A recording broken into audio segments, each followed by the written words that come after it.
तिलोत्तमा, अगं काय करून बसलीस हे? हा, हे बघ तिलोत्तमा, मला तुझा हा निर्णय अजिबात पटलेला नाहीये. अगं घाई केली आहेस तू खूप. तुला काय वाटतंय भैरवी? मला खूप आनंद झाला काय सगळं करताना. मला सुद्धा पराकोटीचा त्रास झाला. मला हे सगळं करावं लागलं, माझा नाईलाज होता. कारण माझ्या सारंगचा जीव माझ्यासाठी सगळ्यात महत्त्वाचा आहे. माझं सारंग बरं व्हायला पाहिजे. मला कळतंय तिलोत्तमा, पण थोडे पेशन्स ठेवायला हवे होतेस ना. हा, एका डॉक्टरनी सांगितलं आणि तू लगेच सावलीला घरात घेऊन आलीस. अगं कसली एवढी घाई लागून चालली होती? आपण सेकंड ओपिनियन घेतलं असतं ना. काय जगात एकच डॉक्टर आहे? काहीच गरज नाही भैरवी. या डॉक्टरांवरती माझा पूर्णपणे विश्वास आहे. अगं त्यांनीच तर माझ्या सारंगला मरणाच्या दारातून बाहेर काढले. त्या देव आहेत माझ्यासाठी. आणि मी स्वतः डोळ्यांनी बघतीये, कानांनी ऐकतीये. सारंग सतत सावलीचं नाव घेतोय. आणखीन काय हवंय आपल्याला? हे बघ तिलोत्तमा, मला अजूनही असं वाटतं की आपल्याला सेकंड ओपिनियन घ्यायला हवं. मी US वरून एक स्पेशलिस्ट डॉक्टर आहेत, त्यांना बोलवू का? हां, अगं तिथे जाऊन खूप चांगले चांगले डॉक्टर्स ओळखीचे झालेत माझ्या. Trust me. आपण त्यांना इथं बोलवलं ना, सारंग असा यू बरा होईल बघ. आणि सगळ्यात महत्त्वाचं म्हणजे तू सगळा भूतकाळ विसरलीस. काय ठरलं होतं आपलं आत्ताच? हां, की सावलीची सावली सुद्धा आपल्या सारंगवर पडता कामा नये. आणि मग आता त्या मॅडम अशा 24 तास सारंग जवळ बसून असतील. कळतंय तुला काही? कळतंय मला सगळं. तू म्हणतेस त्यात सुद्धा तथ्य आहे, पण मी आता काहीच करू शकत नाहीये. मला पुढे येणारे धोके सुद्धा दिसत आहेत. मी खरं सांगू, मला आत्ता या क्षणी खरंच खूप भीती वाटते. वाटते ना? वाटायलाच हवी. कारण तू स्वतः समोर ना संकटच एवढं मोठं उभं करून ठेवलंयस. काय गरज आहे त्या सावलीला इथं राहण्याची? हे बघ तिलोत्तमा, तू ना खूप घाई गडबडीत हा विचार केलेला आहेस. माझं अजूनही ऐक. तिला आत्ताच्या आत्ता हाकलून दे. हाकल तिला तिलोत्तमा. ते शक्य नाहीये. मी सारंगची आई आहे आणि त्याचा जीव आत्ता माझ्यासाठी खूप महत्त्वाचा आहे. त्याने लवकरात लवकर बरं व्हायला पाहिजे.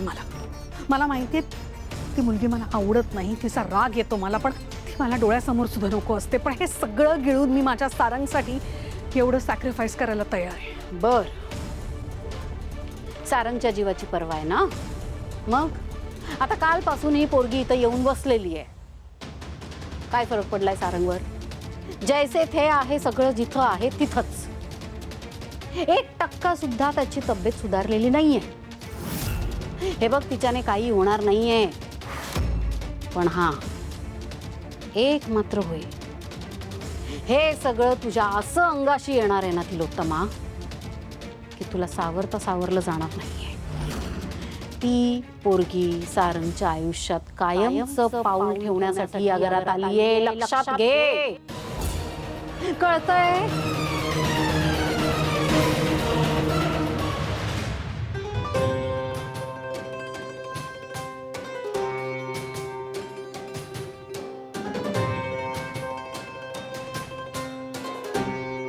का झालं असतं गोवी? आणि गुड मॉर्निंग. कशी का बसली असतेस तू? अबीर, मला ना एक वेगळं स्वप्न पडलं होतं. कसलं स्वप्न पडलं असतं ग तुला? माझ्या स्वप्नात ना विठोबा आला होता. अगदी स्पष्ट दिसलाय मला तो. काय काय म्हणाला ग तू? प्लीज सांग ना लवकर. ओवी, तू काळजी करू नको.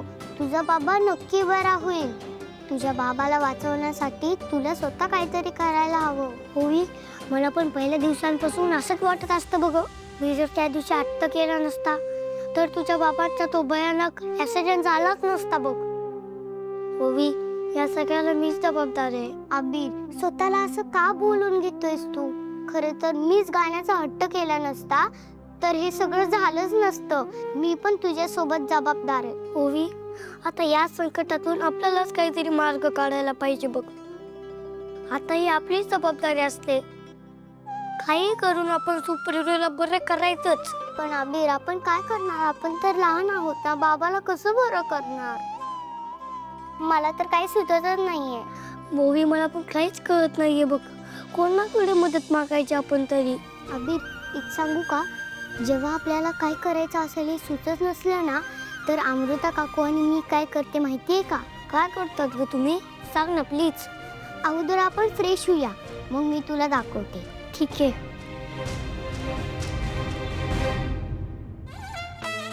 सावली, काय कसं वाटतंय इतक्या वर्षांनी स्वतःच्या सासरी येऊन? हा, जुन्या मेमरीज एकदम अशा ताज्या झाल्या असतील ना.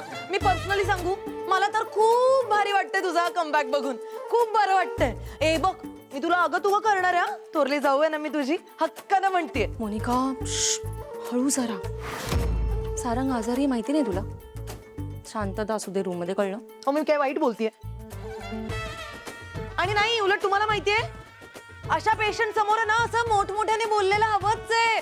असं ना आजूबाजूला गलका असला पाहिजे लोकांचा, बडबड बडबड असली पाहिजे, म्हणजे पेशंटच्या मेंदूला चालना मिळून तो शुद्धीवर येईल. हो की नाही सावली? मोनिका,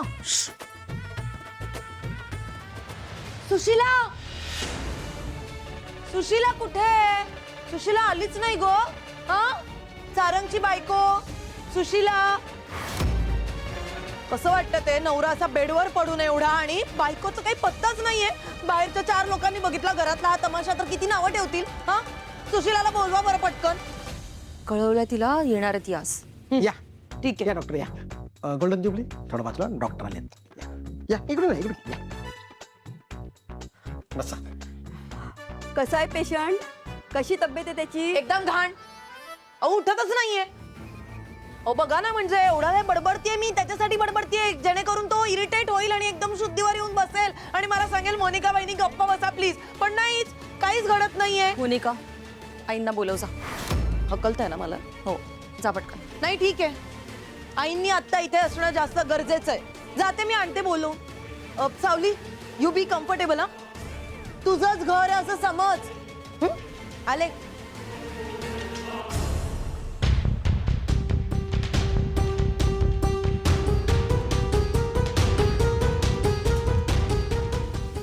सावली वहिनी, माझ्या मनासारखं झालंय, तुम्ही इथे आलाय. तुझी ताई आली ना, आता सगळं नीट होणार आहे बघ. मी आलेच ठेवून.